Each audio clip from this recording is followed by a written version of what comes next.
welcome to the What the What podcast. It's the podcast where we tell you what's nerdy, what's popping with culture, what's giving us all the nostalgic feels, and what's there to geek out about, past, present, and future. It's all the what's in one place. That's Eric Creech, we have Kyle Whitley, and I'm Ashby Brain. Left side! Strong side! Left side! Strong side! Left side! Strong side! Ah! Wait, they were saying strong side, not left side, right side? Yeah. They're both on the left side.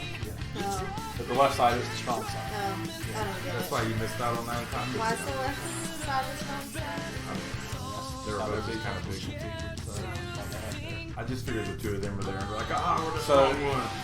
To explain some football terminology, you look You at... can try. Okay, so you have 11 players on defense.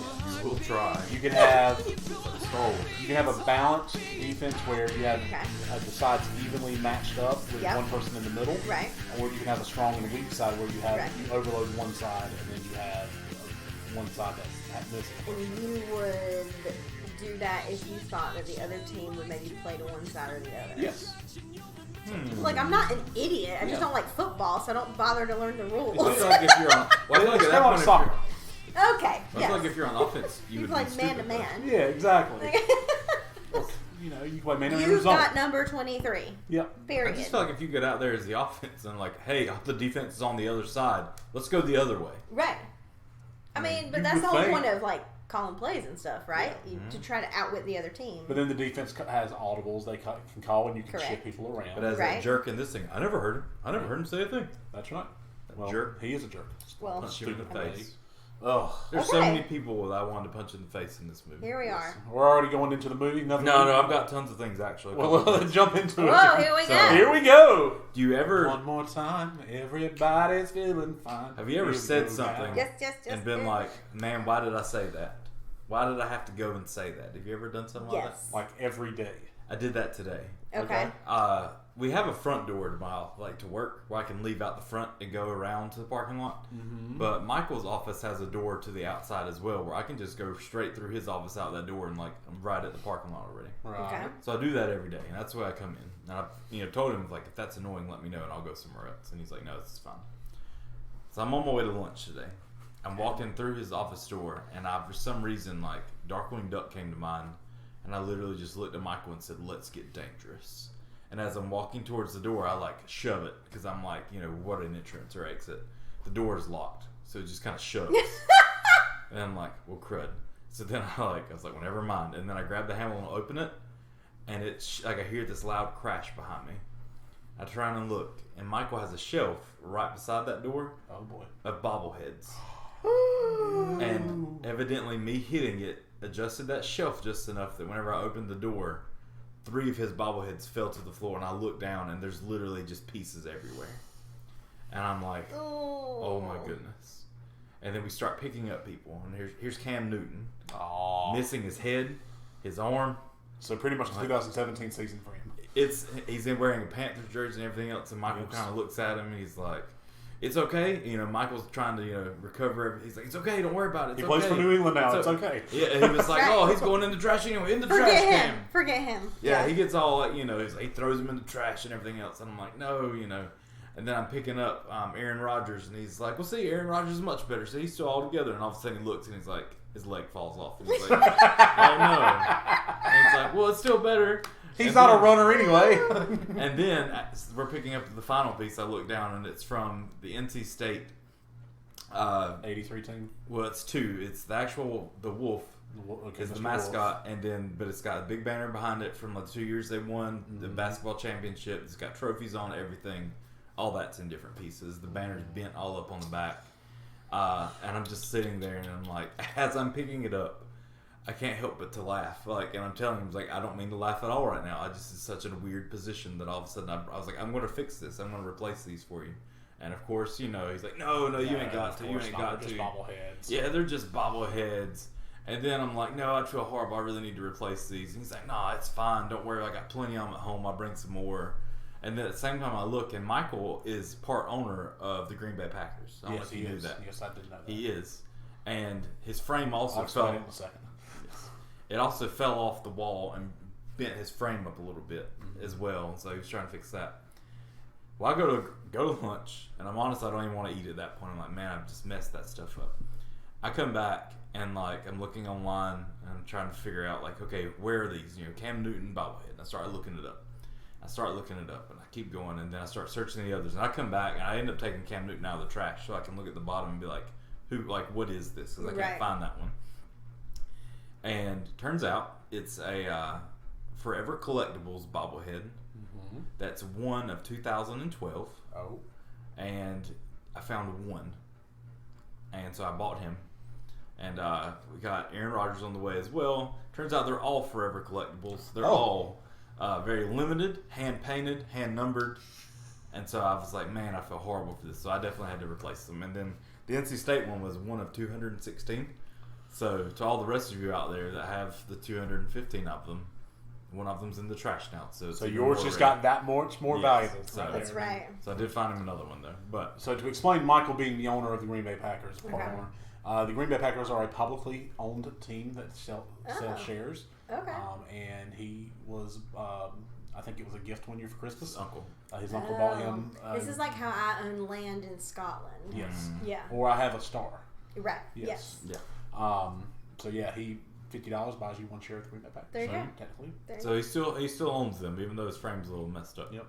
But yeah, I felt horrible about that. You should. And then I get back in the office and I was like, that's what you get for just shouting, let's get dangerous. Well, you got dangerous. Here's the thing. Your love didn't open the door. I mean, on one hand, it's an accident, Oh, right? sure. For sure. Like, you didn't mean to do that. No.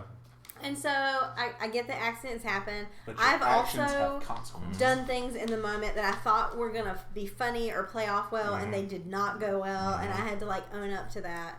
But on the other hand, we know as people who are fans of things and collectors that, like, if someone came in your house and just, like, accidentally destroyed part of your Ninja Turtle collection, you would be like, please replace that. Like, well, like, I totally would be like, oh, no, it's fine.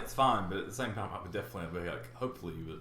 It's the equivalent. Honestly, those 3 bobbleheads is the equivalent to my entire mug collection of work falling on the ground. Right. So, like... Yeah. So, if you've ever followed me on social media, you may have seen, like, my billion mugs at work. So, it would have been the same thing if, like, that entire wall just fell down. Yes. So, I've got 2 bobbleheads that have been broken. I'm never touching a bobblehead again. I don't even stay out of that room, by the way. I don't know if I'm going to walk through Michael's office ever again. My buddy Sean bought me a Jimmy McGill bobblehead from the show Better Call Saul or Breaking Bad, Saul Goodman, and he was sitting on that what's that called? Mantle. Thank you. And when I was cleaning it one day, he fell over and hit right there in front of the fireplace, and the head popped off. So I still didn't fix that yet. That's something I could easily fix with like some Gorilla Glue. Right. The second one's a little more, I guess, humorous. If you have like a dark kind of humor. When I was in Savannah, Georgia, 5 years ago. Okay. We were in this weird little store there on the river, and they were selling Abraham Lincoln and Robert E. Lee bobbleheads. So I bought Abraham Lincoln. He won. I mean, so yeah. Yeah. So I bought him. So I didn't take him out of the thing until I got home, like a few days later from the trip, and a part of the back of his head had broken off. Wow. And I'm like, wow, this is really authentic. Wow. That's how they all are. Yeah, maybe they all just have part of the head detached. Yeah, just a little bit. In case you want to set up like a diorama or something. Yikes. Yeah. So the only other thing I had today was, I thought of on the way over here, it's been pouring rain here. Yes. It's been falling a flood is what I've always been raised knowing. Like a Cats and cow dog. pissing on a flat rock. Yes, like Erica asked me to call Okay. You've never heard that? No, I've never heard that. Are you've never heard that? No. Like a cow pissing on a flat rock. Yeah, that's the same. I'm going to listen. I'm going to think about it from now on. You're welcome. I will always... This has been Ashby Sotherism. I will always have an umbrella with me now. Thinking about that.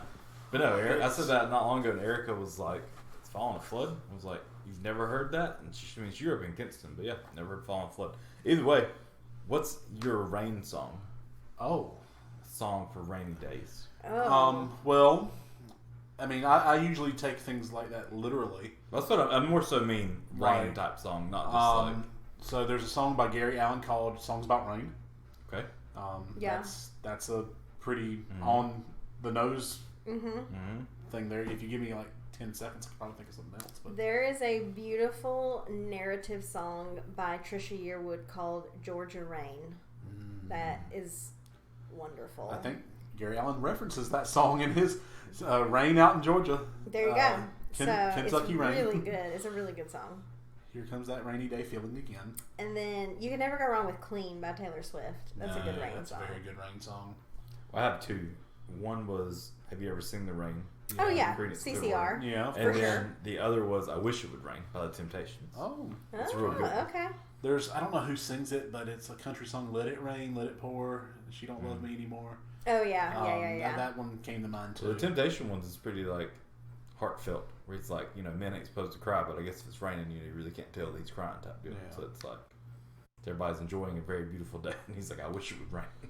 Very nice. So okay, rainy day songs. We could do an entire podcast on that someday, but yeah.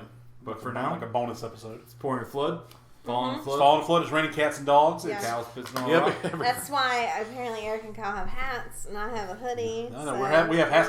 we're These are prepared. coaching hats. Yes. These are Coaching hats hats. that I got for coaching football. Wow. Honestly. Thank I don't know if I you. can I've never coached take a any- coach seriously wearing that hat, but that's okay. That's okay. We don't. Eric pulls that hat I pull it off off well. pretty well. Look at this. See? I don't. See, look, I'm pulling. It I off. just kind of like putting it back here and Put it look like back I'm out. on a safari adventure. Wow. All right. Great intro, guys. Well, thanks for joining us, we're ladies here. and gentlemen. Whether you don't scratch your head unless it itches, or you don't dance until somebody plays some music, we would ask that you please subscribe to us on Apple, Stitcher, Spotify, or wherever you get your podcast, and rate and review us 5 stars, just like Julius Campbell is a 5-star recruit, All-American. Oh. Please also follow us on Facebook, YouTube, and Instagram at What the What Media.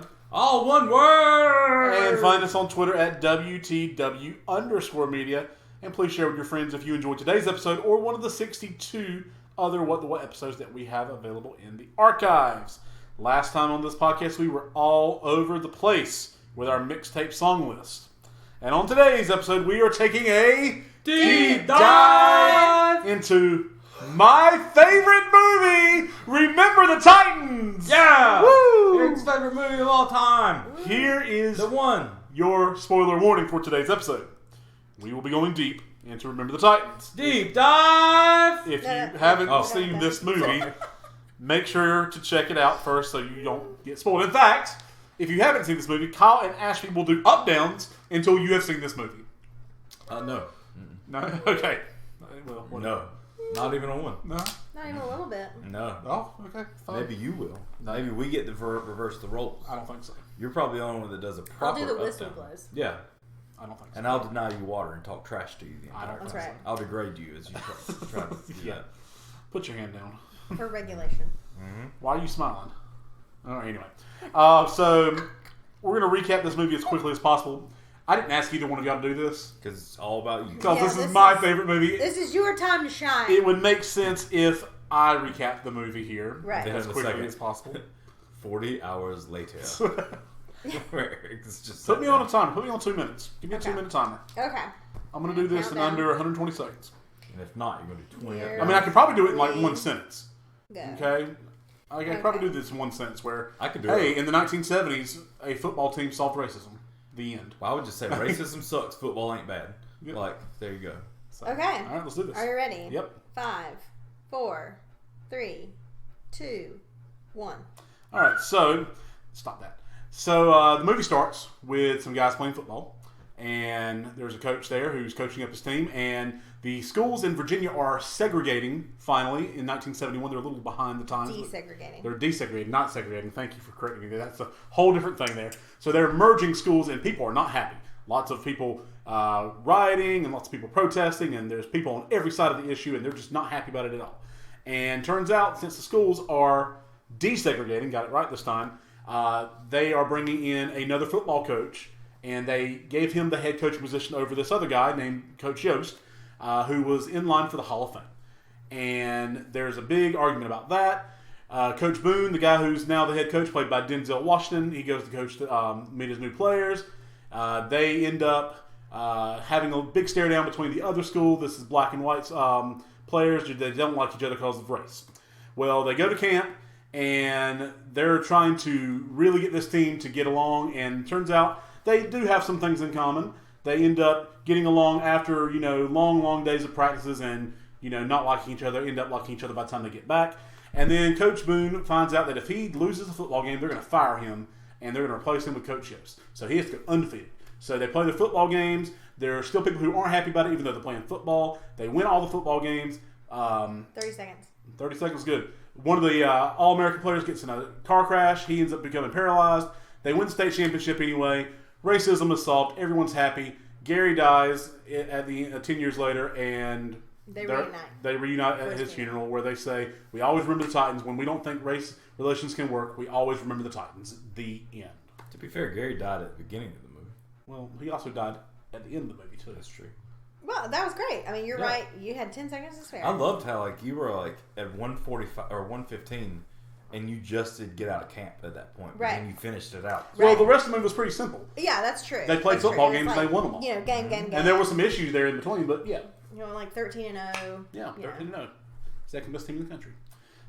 Chris Rhodes said that's where his nickname Sunshine came from. Sunshine. That's right. Yeah, we called him Sunshine. Well, because he had long blonde hair. He did. Not for any other reason. Sunshine. Just to be clear. Yep, family show. But I mean, that's cool. Cool. So, 10 questions, give or take. Did you like this film? I did. Obviously. Ashby, how you feel? It was okay. I didn't hate it. I didn't hate it. I just, it's one of those things where it was an enjoyable movie to watch. I can admit that. I've never seen it before. I just don't. Football's not my thing. I'm not big into sports movies. It's not a sports movie. Arguably, it involves sports. And It's like Die Hard being a Christmas movie. It involves Christmas, but... It's a Christmas movie. It is a Christmas movie, but it's also not a Christmas movie. It's a football movie if it involves football. Yeah. It's not the main I part. will at least argue on your behest that I did not have to understand the rules of football to enjoy the movie. That's but right. it is a football movie. Chris Rhodes talking trash. Well, that's fine. He can talk trash. Keep your mouth shut, Ashby. That's not what he said. He said, know your role. No, And first. shut your mouth. He said, Right. keep your mouth shut, Ashby. Then said, know your role and shut your mouth. Followed by Emily Bailey Clark. Great movie and music. Yep. I mean, I'm just saying. No, That's, you're good. Look, I just watched the movie, so now I know, People love Sunshine's this movie. I mean, thing. I said yes, I enjoy it. I said Yeah. my thought immediately that is in the top 5 sports movies of all time.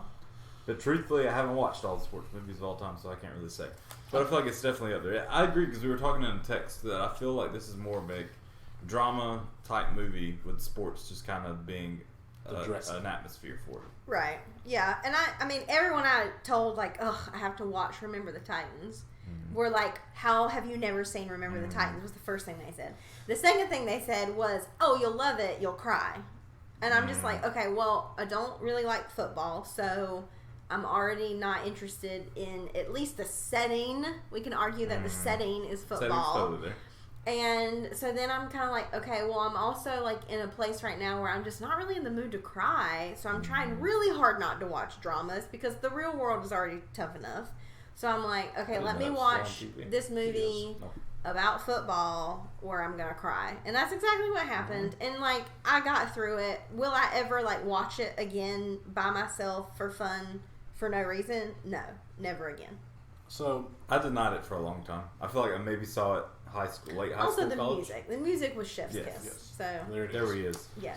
So it's one of my favorite movies. I think for the main reason, when I got a DVD player in high school, I got this DVD with it, and it was the only DVD I owned for 10 months. So the only movie I watched in my room for 10 months was this movie. I watched all the special scenes, the deleted scenes, I watched it with subtitles. I mean, I watched it every which way you could watch this movie because it was the only movie I had. That's pretty much me with Little Nicky and Josie and the Pussycats.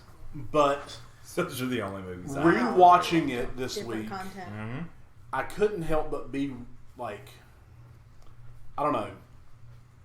The message in the movie is still as important today as it was in 1971.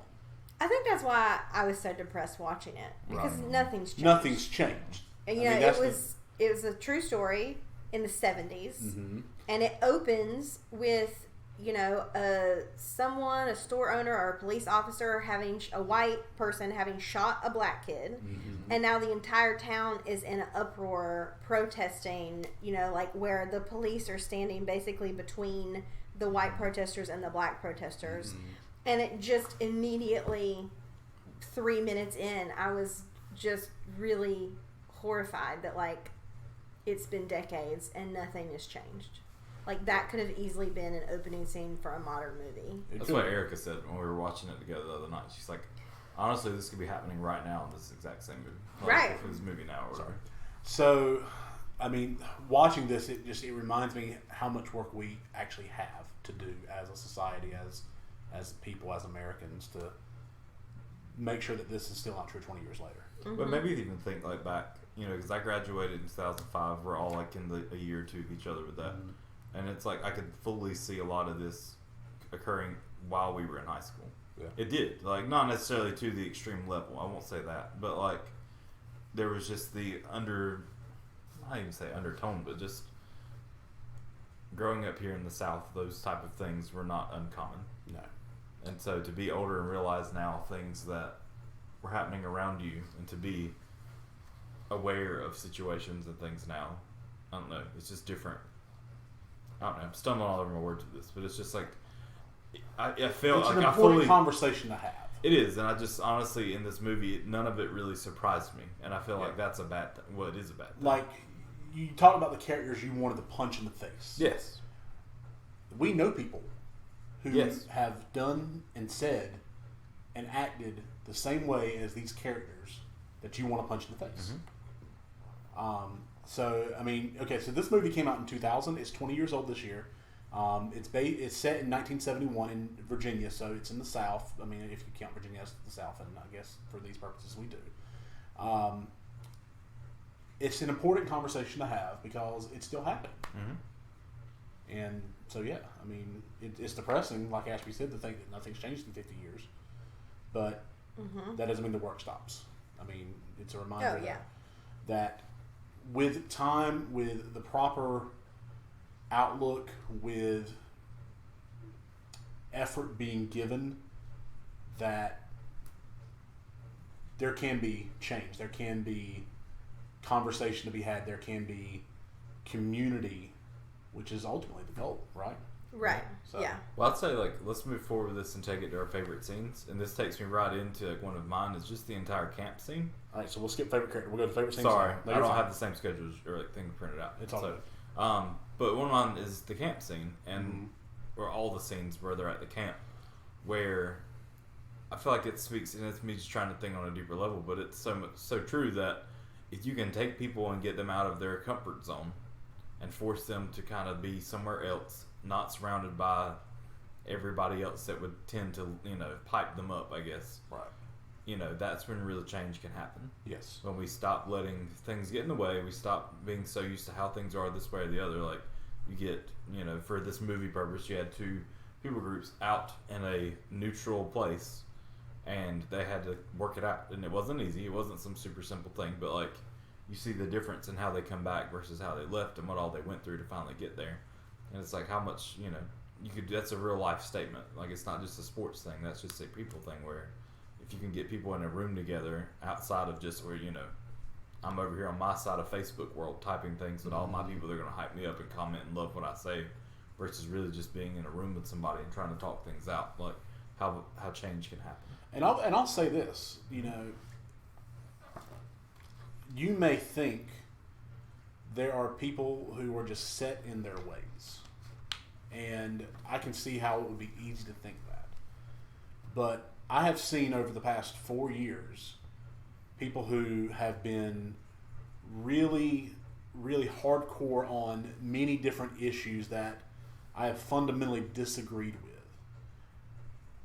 But over time, and through many, many hours of dialogue and conversation, I've seen a shift. And that doesn't happen if you just write them off immediately. Yeah, true. absolutely. So, I mean, it can be an annoying process. It can be a painstaking process. But I truly believe that people can be redeemed and they can see the error of their ways. And that, I mean, you see this in the movie where Bertier, I mean, he has no interest.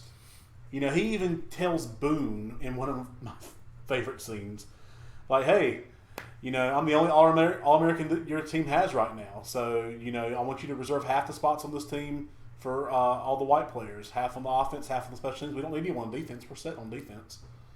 And he wanted to punch him then. Yeah. And he had no, you know, he was set in his ways. Right. And you see the contrast between him and Ray. Him and Ray are like buddy. They're super tight. Ray never reaches the point where I don't want to punch him. Yeah, Ray's punchable the entire movie. Right. And, well, Gary, he ends up getting to know Julius, who he plays with on the defense. They have a little breakthrough on the practice field. They're messing around in the locker room. And Gary starts to see, hey, what I thought before and what I said before, okay, I was wrong. Mm-hmm. You know, he ends up making a big change to the point where when he's in the hospital, he tells the nurse, she's like, only Ken's allowed back here. Can't you see the resemblance? That's my brother. That was hilarious. Yeah. So, I mean, whereas Ray never gave it a chance, never was willing to change, you know, was just kind of stuck in his way there. And so, yeah, if you're stuck in your ways, you're never going to, I mean, that's how we grow as people, is to be able to listen and understand other viewpoints. Right. Because if you're stuck in your own viewpoints, then. Well, yeah. and I think a lot of hate comes from fear. Yes, fear of and what you don't understand. It's really easy to fear what you don't know. Yep. And so I think it's really genius that he immediately starts forcibly integrating the team. So it's not a white bus and a black bus, it's offense and defense. Yep. And you're going to room with whoever you're sitting with on the bus. And then you have to make an effort to get to know that person. You have to know their family and their likes and dislikes and be able to report it back. Yep.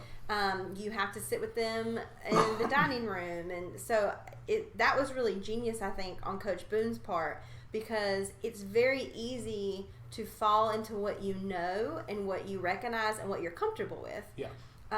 And so that was the whole issue with integration and people who fought against it. It wasn't just prejudice and bigotry, although that had a lot to do with it. It was also fear. Mm-hmm. Fear of the unknown. Yes. And so one of my two favorite scenes is when Boone and his family first move into the neighborhood. Yes. And all the white people in the neighborhood are like, ugh, they are here. Yeah. And where they go, more of them will surely follow, and we don't want them here. And they never say black person, or they just keep saying they and them. Yep.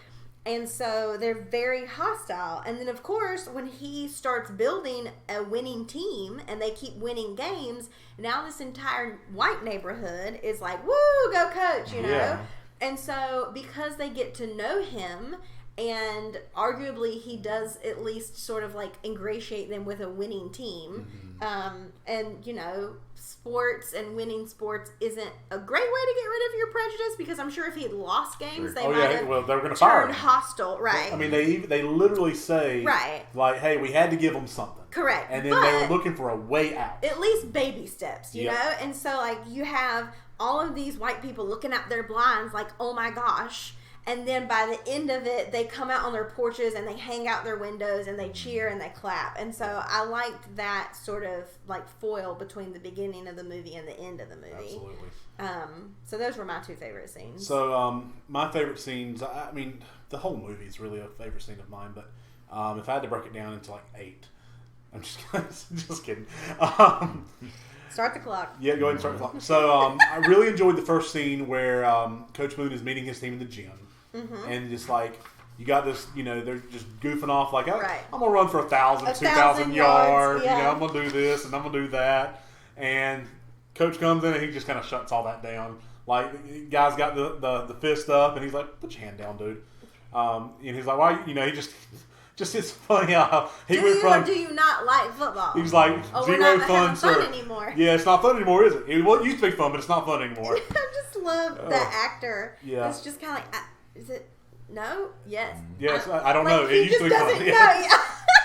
And Boone rides him pretty hard the whole movie. But I don't feel like I could play for him. I keep thinking about that. Well, I've and- only played No. 1 year of football in my entire life. Basketball is a different story. Well, but, there's like, some stories about how he was really, really, really tough, really, really hard to play for. A lot of players quit. I'm just saying, a lot of like, players couldn't handle it. I would have Right. been those players because Yeah. and that's not like I get it. There's tough people that are manly and play football, whatever. Like, but my anxiety would I would throw up physically seeing that man. Right. Yeah. Well, what's Like- his name?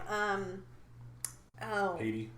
No. Yeah, the character who's played by the hot Donald guy. Faison. Oh no, Ryan Gosling. Ryan Gosling. Thank you, yeah. Ryan Gosling. The hot He guy. did throw up Yeah. a few The times. guy from Are You Afraid Yeah. of the Dark? Yep. Yeah, exactly. Yeah, and La La Land and The Notebook. Anyway, No. but But yeah, I mostly, mean, Are You Afraid of the Dark? Yeah. I mean, we can get into that, I guess, at some point. But his coaching style is not necessarily one I'd recommend. I mean, but we'll get to that. But I feel like that's what I remember. remember though, out of school. Like I remember my football year just being scared to death of people like that, and it's and of course you had the ones that knew what they were doing. They were all like, "It's what you do that makes you tough. You're a man," and it's like you're a 7th grade boy. You're not a man. Like, Well, there's Let's get to it. pushing you to be better, and there's abusing you. You're right. I mean, Right. that's a line that even That's true. Yeah. Coach Boone, because honestly, coming from a coaching background, if you don't push them to get better, they quit. They give up on themselves. They'll never know True. how good they can go. But there's also Right. a point where you're not pushing them to get better at any Right. point. You're just torturing them. Yeah. Correct. And yeah, so Well, that's what I say. I love sports. I don't mean that as I'm some musical guy and sports are stupid. I'm not saying that at all. And I've had coaches, especially basketball ones, that really pushed me, but I could see that and appreciate it versus some of the football experience I had. yeah, and I get that too because I didn't play football for that reason. I mean, I had some bad football experiences, so I didn't play football. In Minnesota Your in high Coach school. Creech voice is that scares me and makes me hide down in a chair.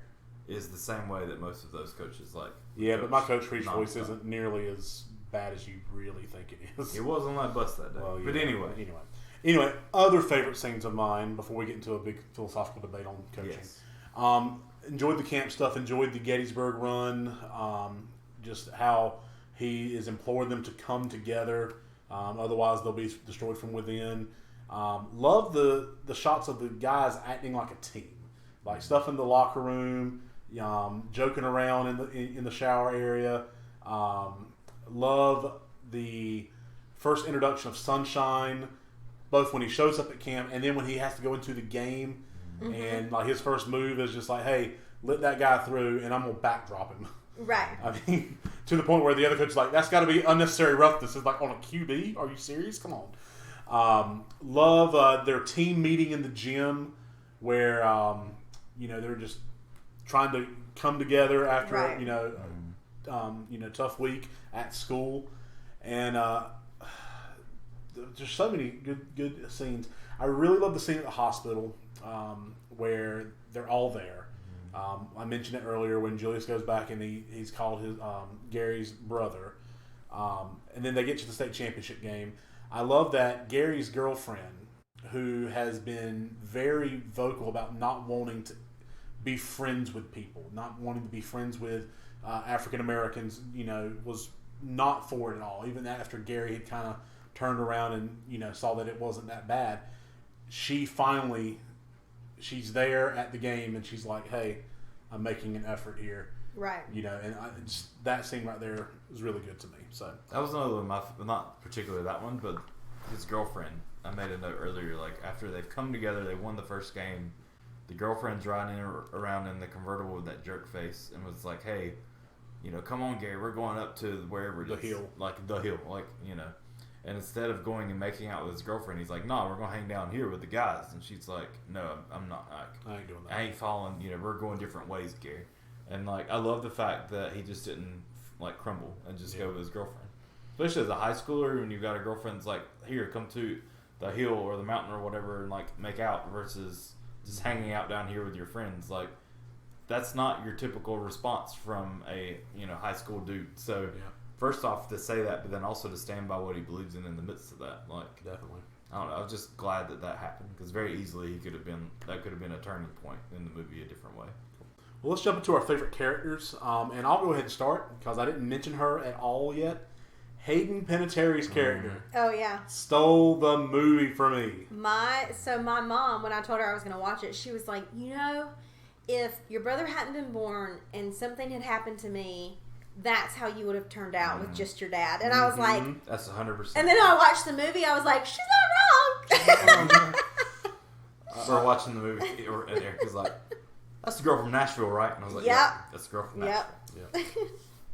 So, Oh man. I like Frankie. And I just love how she would just grab their helmets and be Yeah. like, "Do better." Well, she's up in the stands complaining. And, Yes. Oh my gosh. But then she also just she was so much more grown than her age, Like at the very end when she looks at her dad and she's like, maybe now's not the time for pride. Yeah. I was like, oh, she knows what she's talking about. I love that she's not afraid to give it back to the parents in the stand Right. with don't take out my boy. He's getting beat like he stole something. And it's like, you stay out of this girl. Yes. I mean, And she's like, she's so cute though, because then when she's in the stands with her dad, and she's like, I'm not gonna lie, Coach, I wanted the Hall of Fame real bad. Yeah. And that Southern draw, real bad. Real bad. I really liked her. Like, she was invited over to the Boone's house. Yes. And instead of playing with the little girls and the Right. dolls, she's over there watching film with Boone. And, up against the refrigerator. Yeah. Yes. Yeah. Oh my goodness, that was really funny. How they never, you could tell they finally found sort of this grudging respect in their friendship, but those two girls just had nothing in common. Yes. You run a good camp, Coach. I'll give you that. I'm Got 9.5. Yeah. One of my favorite characters is Frankie from Boy Meets World. Louis Yeah. Elastic. I feel like that's me. I'm the big dude that just shows up and it's like, I'm here to have a good time and just Right. get along with everybody and just have, I don't know, just his character throughout the entire thing. And I love how he grows in this movie, where he has no faith in himself. He's very realistic with himself. I don't have a future in this. No, I don't do this, but there's no way I'm going to college. I'm stupid. And it's Right. And The then scene for where Boone he- to lean in and say, My favorite, not to jump ahead, No. favorite quote, it was when he's like, I'm eligible, He's Coach. like, And he's well, like, well, that's nice, but I'm married. I'm married. He's like, I got to see average, Coach. I'm going to college. Oh, that was a that good was scene. so good. yeah. Oh, good stuff. So, Louis was your favorite character? Or Frankie, whichever. No, he's Louis in this movie. He's also the guy from Butterfly Effect. Yes. And he's also in My Name is Earl. Uh-huh. Sunshine. Sunshine. Yeah. Because Ronnie Bass. I think that Sunshine has a few different roles in this movie, lessons he's supposed to impart to the audience. So there is obviously the situation of him being gay and out. You're led to believe. He never says it, Right. much to his roommate's Yeah. chagrin. He's I like, just- I I gotta don't know. care, but I gotta know. I gotta know. I mean, Well, if you don't care- it don't matter, but I gotta know. If it don't matter, then why you got to know? Right. And he's like, what are you talking about?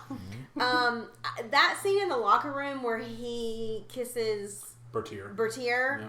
was a little uncomfortable for me. I know it was supposed to be, but given that it's the 70s, I know he's just moved to the South from California, but I don't see where he thinks it's gonna end well for him to openly kiss a man in a locker room in front of other,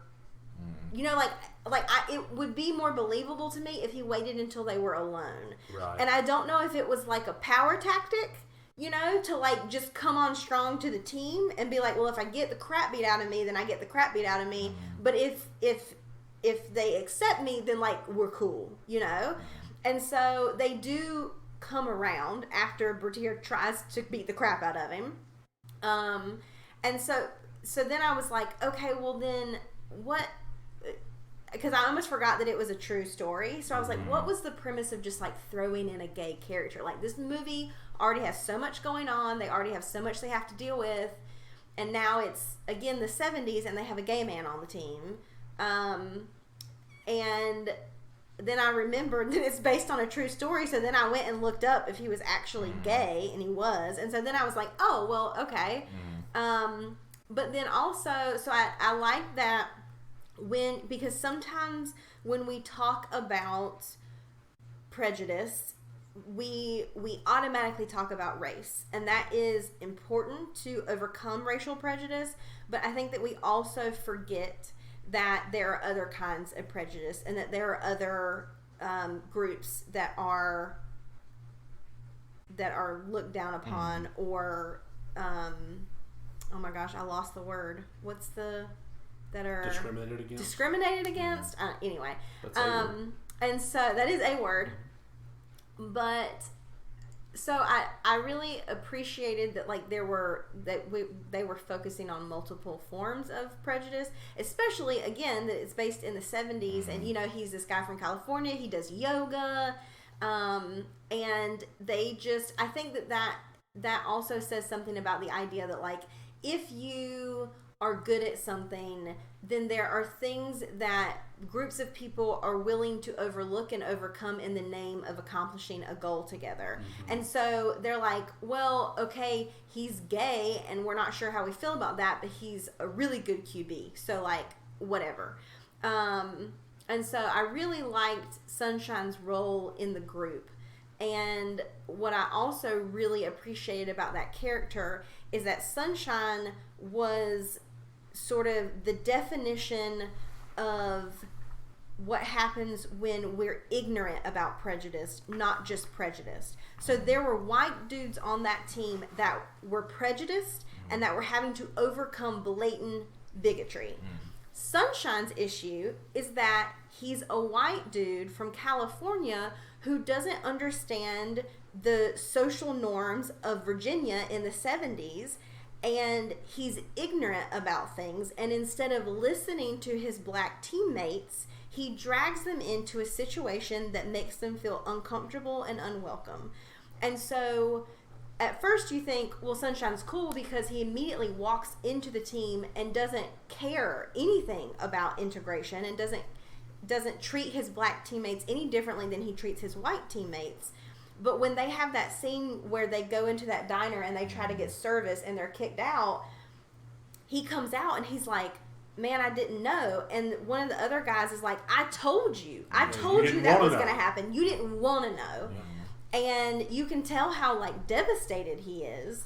And so I think that Sunshine's character is so important to understanding that sometimes it is our job not just to overcome prejudice, but to overcome ignorance about our own prejudices and to listen to our friends as allies when they tell us that there's something wrong. There's a deleted scene where Sunshine goes back to that restaurant with his dad and with the players. Okay. And his dad is it works for the government. The admiral or something. Yeah, he's a government, right, Navy or something. Who has contacts with I don't know, with Better Business Bureau. I didn't go back and watch it, but I remember watching, the deleted scene from 20 years ago. But he ends up threatening the restaurant owner, saying, "Hey, you're going to let us eat here, right? Or he's coming down on you." Yeah. And so he tries to make it right. Yes. Later, even if they didn't show that in the main movies. Right. So yeah. Cool. Favorite quotes. I have a few that I use every football season. Let's hear them. Yeah, let's hear them. So you just worry about your offense. Let me worry about the defense. Right. Me and Chris, who coach together, I run the defense. He runs the offense. We tell each other that 50 times a year. I mean, just where you just worry about the defense. Kind of in a joking way, but not in a serious way. Run it up, Herman. Leave no doubt. That was Coach Yost telling Coach Boone in that game where the refs were really kind of crooked in that game. Until Yost goes out there and tells them, "Hey, I'm going to go to the papers if you don't quit this." And they start running up the score and run it up, Herman, leave no doubt. And so I really like that. The beginning of the movie, which is how every football movie I feel like, starts. In Virginia, high school football is a way of life. It's bigger than Christmas Day. I feel like every football movie starts out in this state. Oh. Football's bigger than life. Yeah, I think about Friday Night Lights, how they set that up. You know, it's like football is life. Yeah. I mean, just so many good quotes. I don't want them to gain another yard. You blitz all night. If they cross the line of scrimmage, I'm going to take out every last one of you. You make sure they remember forever the night they played the Titans.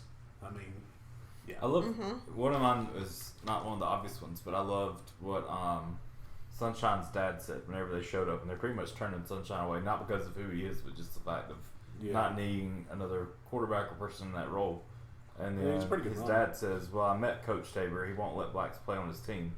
the way I see it, if these boys can fight a war together, they can play football together. Yeah. And it's just like, it was nice to see somebody beyond your main characters taking notice that this isn't right, especially like with him being involved in traveling around. In the same way, even with, as you say, Louis, like just talking about how he comes from a Navy family. Naval It's family, like, yeah.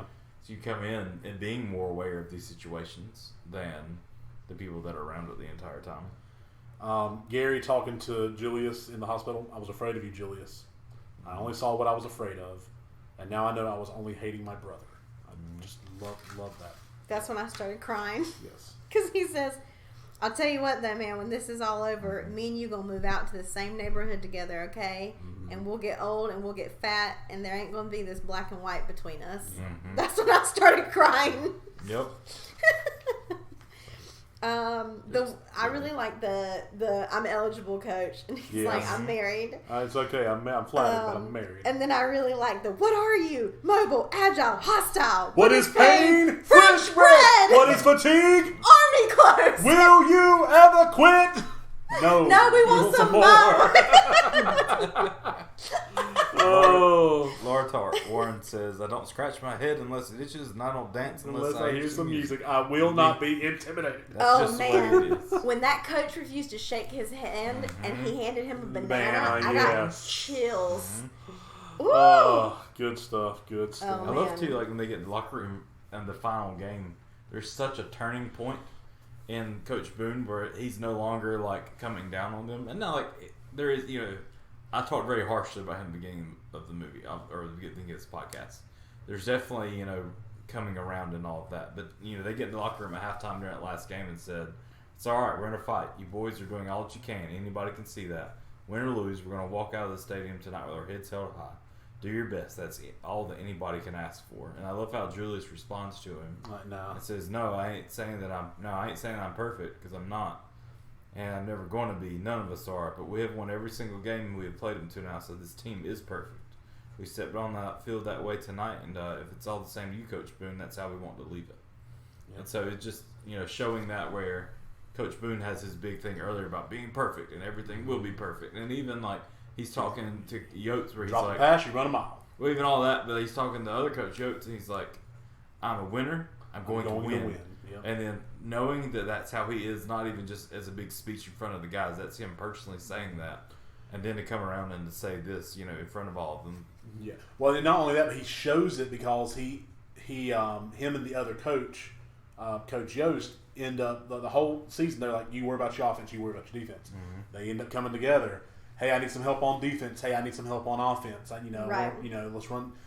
He scoffed at the idea of a trick play at the beginning of the movie, and the last play of the season that wins them the championship is a 33 blast with a backside Georgia reverse, which is a trick play. I mean, it's just how they end up going along with each other's philosophies at the end, showing that they did grow, showing that they did learn from each other, and it wasn't just a one-way street there.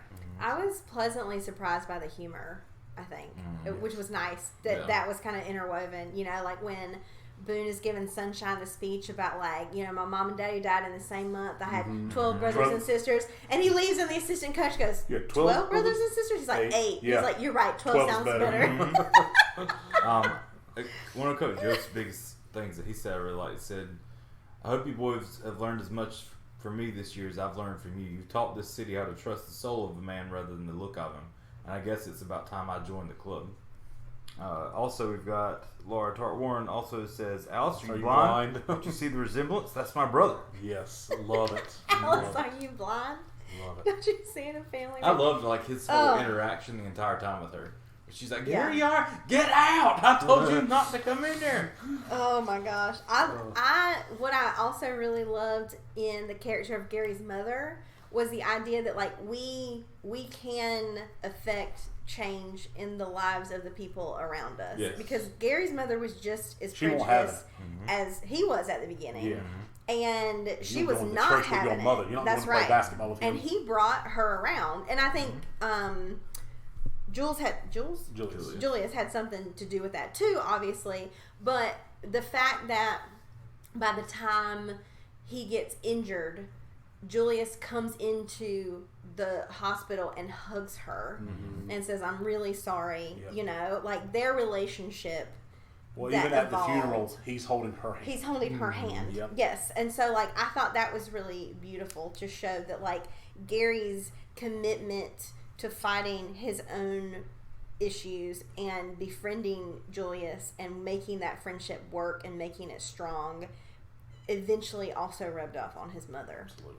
Well, I love that shows that too, because oftentimes we talk about how like we need to grow, we need to make things better for future generations, but it's like, and it's kind of what you talked about earlier too. But like a lot of times we'll count out older people or people that are our elders because well that's just how they were raised or that's just Right. what they're used to. Or we're never going to change their mind. It's like no, like Everyone can grow. there's no age limit to learning truth about things and to realizing and growing. So But you also have to be willing to stand Sure. your ground on what you know to be right. sure, Yeah. I mean, there's some give and take on some things, and where you can, but there's also some things where okay, this is a hard line. I've got to make sure I plant myself like a tree. Hey, we'll probably quote that at some point in the next year, and say no, you move. In the next just Yeah. like that. week. So cool deal. What's our next one? Our next one is the best. We've already talked about that a little bit. I felt like Denzel Washington. He's just one of those guys where you bring him into a movie and he raises the bar for everyone else around him. Absolutely. Like he's kind of like LeBron James on the Cleveland Cavaliers a few years ago, where there's really no other good players on that team, but they're still winning 55 games because LeBron James is on the team. Whereas like Denzel Washington comes in and he makes this movie really, really, really good. Like, I mean, I'm not saying all the other actors are terrible. They're some really good actors in this movie, but Denzel really raises the bar, and he does just a fantastic job portraying Coach Boone. I felt like this movie worked because it wasn't just about football, and the football scenes were not super consequential to the plot. I mean, yes, it was, but no, it wasn't. It was really about the relationship between the team. There wasn't really a villain in this movie. I mean, yes, there was villains in the fact that, there's racists out there and racism is running rampant.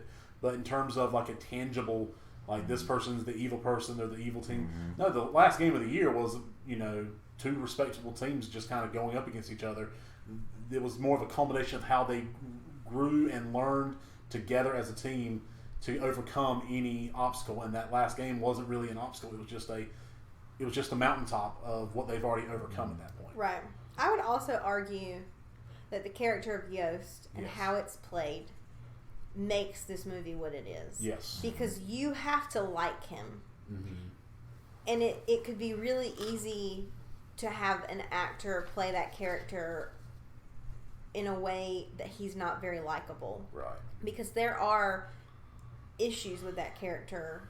He also has to come around in this movie, but as he's struggling with his circumstances and struggling to work with Denzel Washington, you need to want to like him. Like, you have to understand the innate kindness and compassion and care for those kids and love of football, and he's obviously a wonderful father.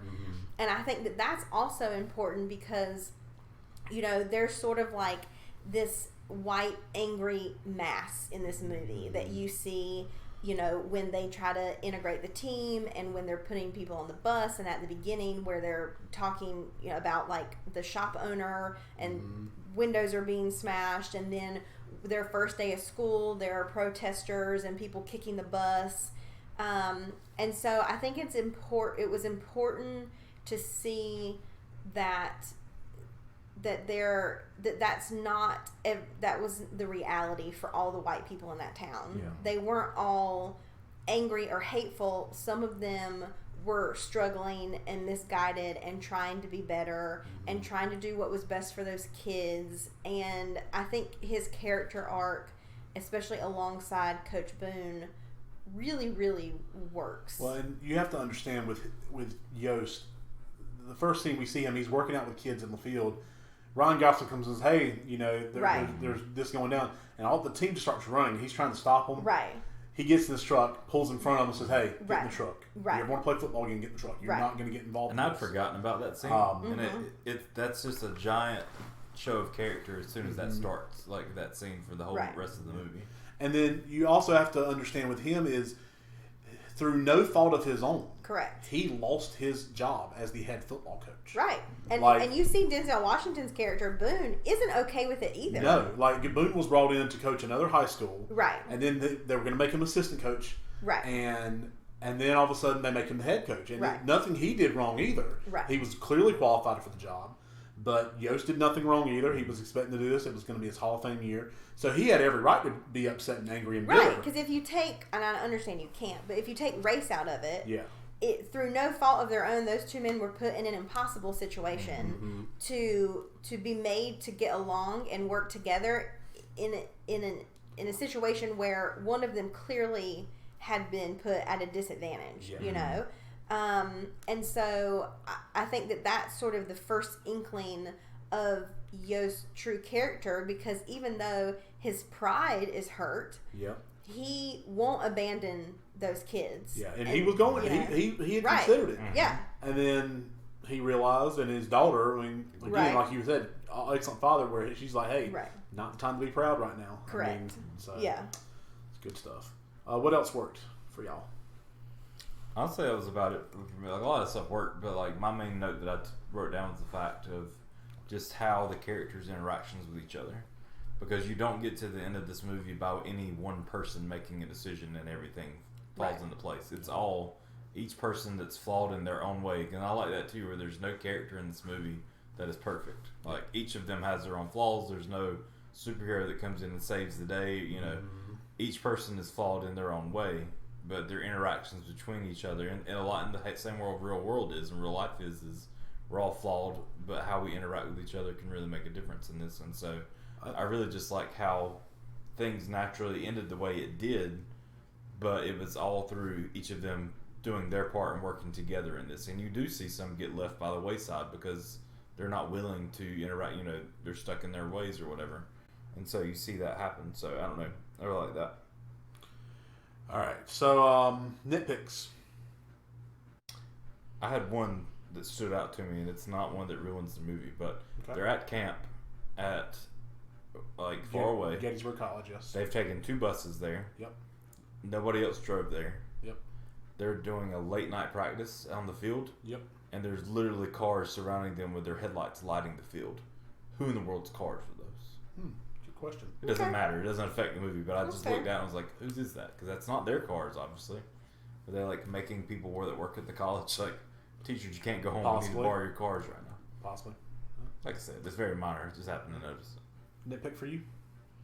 No, I don't know enough about football to have a nitpick. Yeah, I Honestly. didn't catch any of that compared to how like Right. there were some things that were a little obvious in Rookie of the Year that didn't quite make sense, maybe. But Right. for this, I don't know enough that I would, and not to say there was any flaws with anything they did in this. I have no sports-wise. nitpicks with the actual movie. Mhm. Good grief, I'm getting text messages now. Yeah, I have no flaws, you know, that I found necessarily in the movie. I really enjoyed it. It can be a little, if look through the wrong sort of lens, you can kind of think this is just your cheesy, overcoming sports movie, and I can see that. But Right. overall, I don't really have any nitpicks. Right. Unanswered questions. I didn't have them. I have one. So we know they watch film. We know in the last game they actually got film against Ed Henry, and I can't remember the name of the school they were playing. But they seemed surprised when they went out into a shotgun formation. Well, they said. He's like, what are they, the New York Jets? Yeah. Well, no, but like he said that he wasn't going to trade film with them though. No. That was the week before the coach that was racist.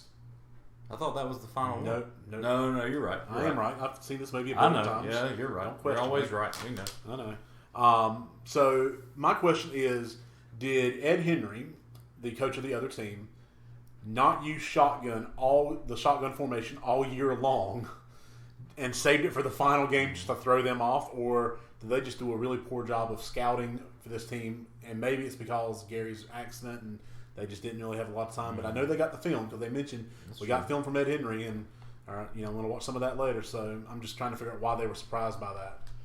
And that's my only really. Oh, my other unanswered. Can't talk. Unanswered question. Okay. I brought it up in our text message.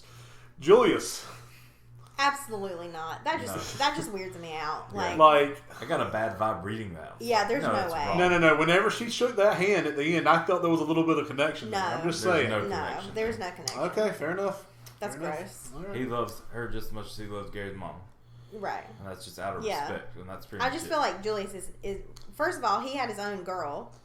Second of all, that you only see like once. Second of all, but not Gary gets in his wreck. he has way too much respect for Gary. Fair and enough. plus, that girl like is literally for the first time deciding she's ready to shake his hand. There's no way she's sleeping with him. I'm not saying they did it Like, immediately. I'm baby just saying. steps. I mean, No. Nah, I'm just saying. I'm not the only one who posed this question. no, that's So, some fan fiction. fair enough. Fair enough. I did have one more nitpick. More power to you. Okay. To go backwards a little bit.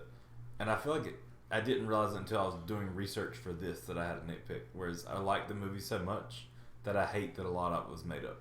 Like, and we can get that maybe in fun facts or something. But just there's a lot of things that happen in this movie, especially the racial tension that you really focus on in this movie, wasn't so much really there in real life whenever this was really happening.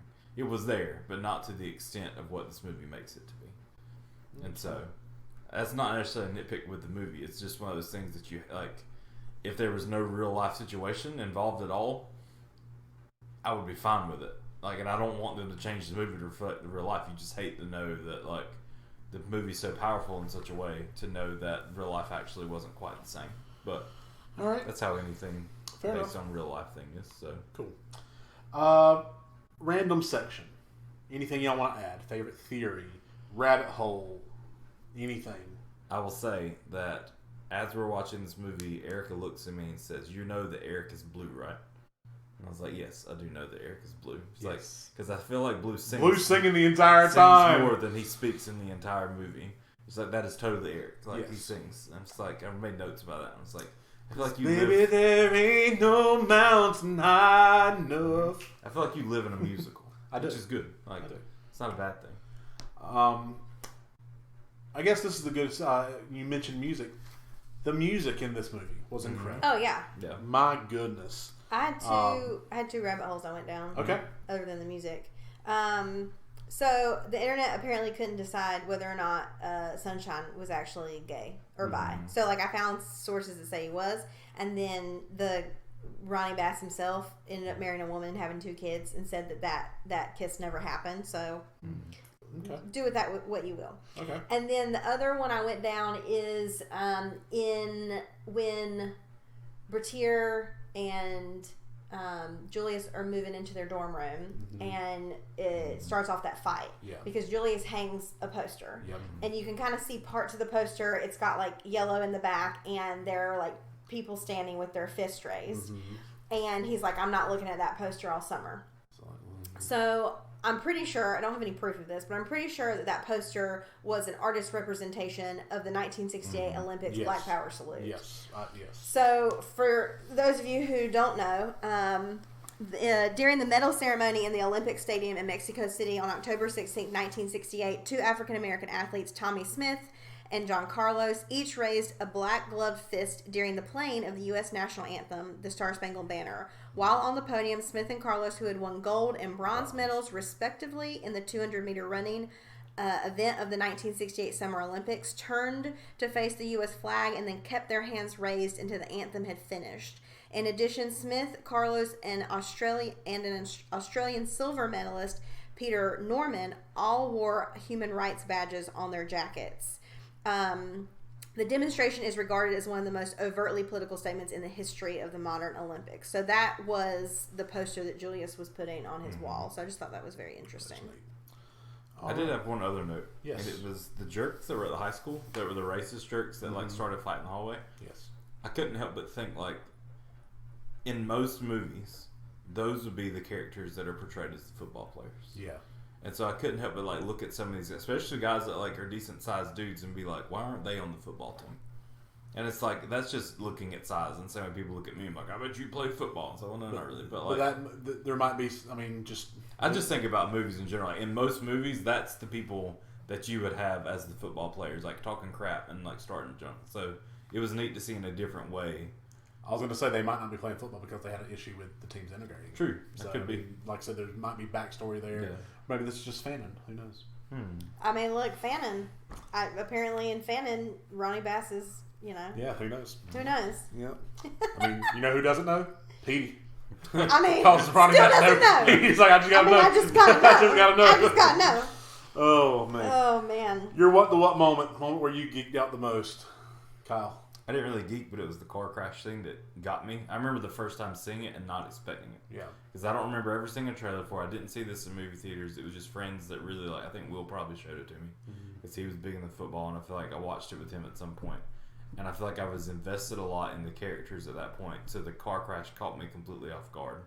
But I do think that whole scene and how that grows together and how Julius isn't the first one there, but when he shows up, you realize how emotional he really, or not emotional. Hey, look, you made up a word. It's cool. Today. I do that all the time. Yeah. But how excited, not excited, emotional he was, and especially as finally he's just telling him, be honest, tell me, and then as he's telling him, he's like, don't you tell me that, don't you tell me that. You're right. Yeah, and I just love the emotion of that. Don't say that to me. Don't say that to me. Yeah, and I love just that, and I love too Gary's attitude, because in that moment, he could have very much been very upset with things, but he's already made that turning point. That's they make wheelchair Olympics or Special Olympics, and then that was I love that because he's already thinking ahead, he's not gonna let it get him down, and he's like, I'm hurt, coach. I ain't dead. Because Yotes comes in, it's like, now's a good time for fellowship and prayer. Right. It's like, I ain't dead, right. coach. Yeah, Come we're on. going to talk about football. But then he's like, I've already looked at, things they have for people in wheelchairs. They got the Olympics. Yeah. And that's within one He night. ends up winning a gold medal, too. Right. Yeah. Yeah. All right. So, Ashby, did you have a what moment? Not really. Okay. My what the what moment is that I actually, honest to God, watched this movie from start to finish of my own volition. So, my what the what moment would be. It's very shocking, actually. My what the what moment would be the last play where they bring in Rev, Jerry Harris. He's a quarterback with a broken wrist, and they're just like, why are they bringing another QB here? And they're like, throw the ball deep. They're going deep. They're going deep. Right. And it turns out to be fake 33 blast with a backside Georgia reverse. That's right. Which doesn't work. I have no idea. I was right there with you. Yeah. Heck yeah, that reverse, the That blast. Georgia reverse. I'm glad that Sonic named a drink after that. That's awesome. But the I don't know, the symbolism in that scene where you've got the former starter who's now coming in, and the backup starter who's the starter, due to injury. Right. He's out there blocking, protecting. Right. And just the symbolism of, hey, we're doing this together. Right. Okay. White, black doesn't matter at this Right. point. I'm blocking for you. I'm here to protect you. Right. As you get, as Right. we do this together. I like the symbolism of that too, because I think the turning point for Gary and Julius's relationship is when they have that, attitude reflects leadership. Yeah. Because he's like, if you really cared about us actually playing, then you would have people blocking for Rev. You wouldn't leave him open out there. Yep. And so the movie ends on a play that they make happen because they're blocking Rev. Yep. Good stuff. Rev's also a character that I really liked in this movie. I mean, I want no need to go on a deep conversation about him, but he just seems like the very happy and just good dude you'd want to be around. Right. Even youth grow tired and weary. Yes, Lord, yes. Even young men stumble and fall. How Ashby? No. No. Not even a little. Not even a bit. Who won the movie? The Titans. Obviously, the Obviously. Titans. Didn't pay attention. There was this much of me that wanted to go with Frankie/Louie or whatever. Because he's going to college. I mean, honestly. Without this, he would not have. But at the same time, it's like. As a team there's and part as a of community. Me, well, that's my other part, though, because there's part of me that wishes I could say the community really won this, but they didn't, because I'm not naive enough to believe that everybody in the community is like, we love football so much. No, not everyone. But I do feel like the team won in a matter of not only just winning games, but winning in life. Yeah, well, and then they continue on at this point. No matter where they reach individually in different places, they take this with them with a mindset that is different, and they've grown and matured in ways that there's people around them that have not. And so, I mean, and that should be the beauty of what sports should be, where everyone comes in level playing field. Everyone is, they come together to achieve a common goal. That should be the beauty of team sports. Right. And sometimes it is. And yeah, I mean, oftentimes it is, but sometimes people don't. They refuse to kind of see that. So I could help think about Bring It On though, and how we had that discussion about how Bring It On the cheerleaders didn't win. Right. Or like not the whole cheerleader, but like how typically in most sports movies they would win. But I get it. This is based on a true story, so like they had to kind of go with that. But you forgot one question. I did. You did. Let's see. Where does this fall in your rankings of the MCU films? I would say it's definitely probably in my top 10. Yeah, it's probably in my top 10. That's exactly what I put. I said it's definitely in my top 10. See, this is what you get for using an MCU script instead of like I used the Rookie of the Year script. Well, you just said just use an old script, so that's what I did. Fair enough. I'm so mad though because now my Disney Plus thinks I want to watch more sports movies. So the minute this movie finished, it was like, "Do you want to watch the Mighty Ducks?" I was like, "No." Yeah, sure why aren't we doing that one in like February? You sure do want to watch the Mighty Ducks. Well, I don't know if I can take that. Like you show up and like Mighty Ducks sucked. I just hated that movie. Like how Eric kind of was in Texas this weekend. Kind of like I could read that and see that like you're not going to watch it. Like, this is my favorite thing. I'll watch your favorite thing of all time. Like, why won't you watch this? And you're like, fine, I'll watch it. I'll do it. I'll say whatever makes you happy. So you're gonna watch every single director's cut of all 3 Lord of the Rings movies? Oh crap! We walked right into that, didn't we? 12 hours. There's gonna be a lot of walking ahead of us. One does not simply walk into Mordor.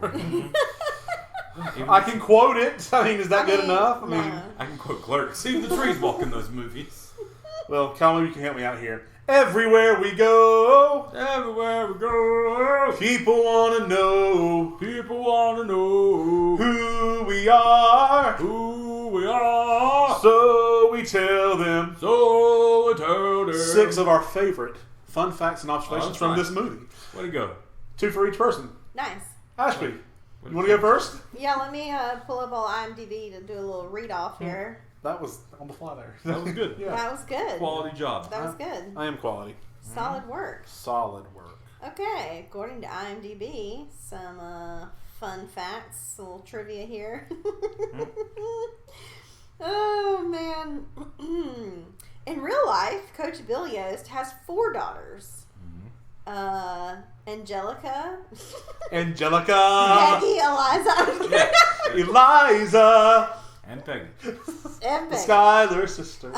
Bonnie, Angela, Cheryl, and Deidre. Unlike in the film, all 4 daughters lived with their mother, Betty Yost, after their parents divorced. Bonnie was in college, Angela went to a different high school, and Deidre was only 3 years old in 1971. But Cheryl attended most of the games and other events with her father, so the filmmakers thought it would be distracting to depict the other 3 girls. While Bill Yost was not happy about that, the sisters were fine with it and rather enjoyed the movie. And Cheryl died, I think, before this movie came out. They played favorites. Really? Yeah, I think so. Aww. I could be wrong. I feel like passed away from an undetected heart condition in 1996. Oh, so sad. Or Hayden Panettiere. I was also really devastated that Gary died. Like, obviously it's in the movie, but, when they did the, like, where are they now in the credits, when they were like, he died 10 years later in a drunk driving, like he was hit by a drunk driver. I was like, how... It just upsets me because it's like statistically, what is the possibility that you get into a wreck and are paralyzed, and then 10 years later you get hit by a drunk driver and you die? Yeah. And it's just like, it just made me mad. Well, that'll jump into my fun fact. Okay. Did he really get in an accident and become paralyzed during the championship season? No. The accident happened in December 11th, 1971.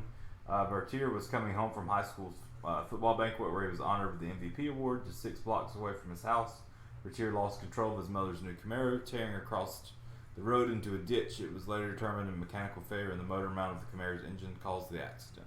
Right. So it was the same year, but the season had ended already. Yeah, he was coming back from an award ceremony.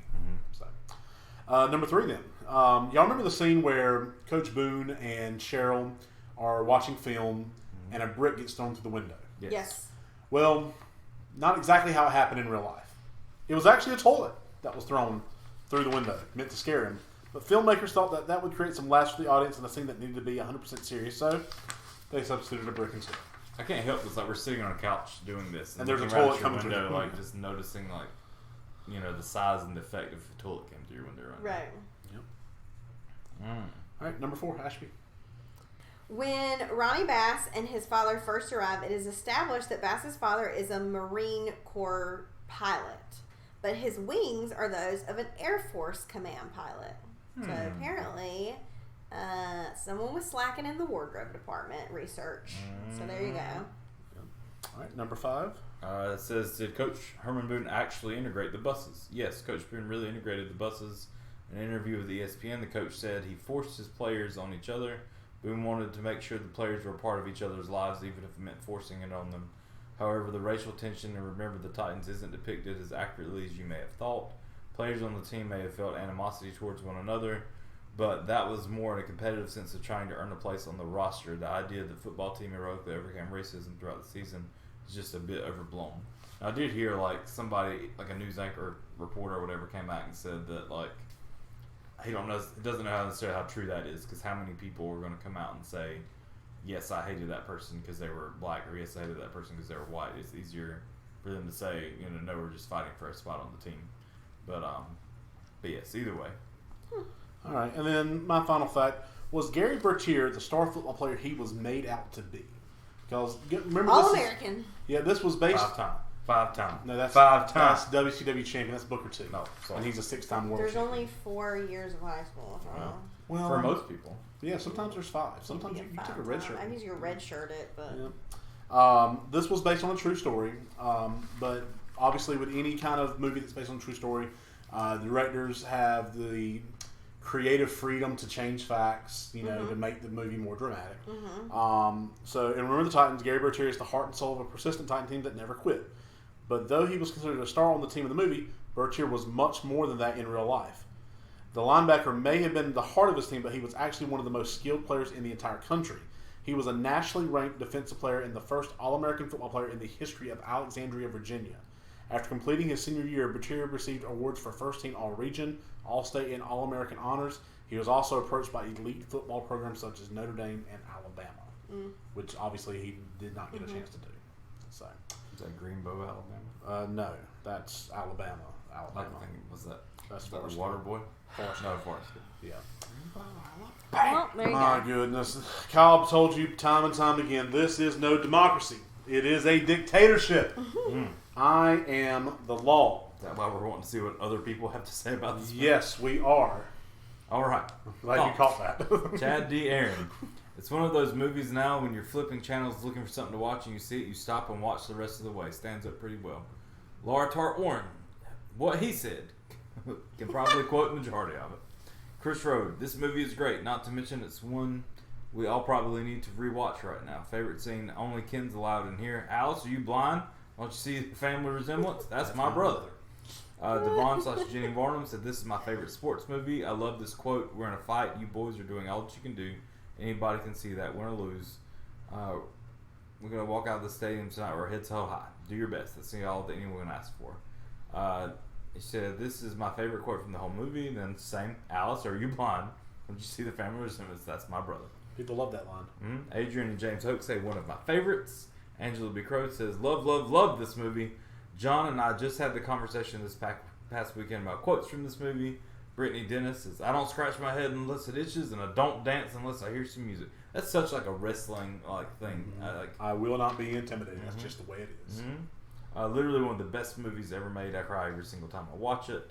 Laura Daniels Davis says, this is hands down one of my favorite movies for a lot of reasons. Definitely my favorite sports movie. Joseph watched it for the first time just a few weeks ago. He used to be a roommate. Yeah, how come he never saw this? You failed him. I did. I remember my parents going to see it in theater, and I was jealous because I wanted to go see it. Also, when I was young, in the Young Disciples, Preacher Donald would always reference the bus scene prior to us getting on the bus for tour. He started that my senior year. Oh, yeah? We watched it on the bus that year. So And he says, because it was his favorite movie. Yep. There's a lot of fun memories tied to this movie for her. Cool. And that's the last I've got. Some other people may have jumped in since Nice. earlier today. But So, you thirsty? Would you like a water break? water's for Water is for cowards. cowards. That's the right Water makes you weak. Water is for washing blood off the uniform. And you don't get no blood on my uniform, boy, you must be outside of your mind. But we are not going to do up downs until y'all are no longer thirsty. Instead, we're going to thank Ricky Laws for his contributions to our podcast. And we hope that you enjoyed this discussion as much as we did. And that you're as pumped for the rest of this journey into pop culture as we are. Yeah. next week, Ashby. Are you excited? Ah! We are doing Captain America, the Winter This is not Soldier, football! which means I've got to get the carpool karaoke video out before next week because she's taking over our social media. She's going to line it up with memes after about memes after James memes. Buchanan, Barnes. I guess I'll have to read the IMDb for this. Wow. Wow. Oh. Wow. Man, with that attitude. Attitude reflects leadership. Exactly. Oh my goodness. Until next time, I'm not going to talk to you about winning and losing. You're already winners. We need to kill each other during this podcast. Stay as cool as the other side of the pillow. And we'll see you next week on the podcast. Woo!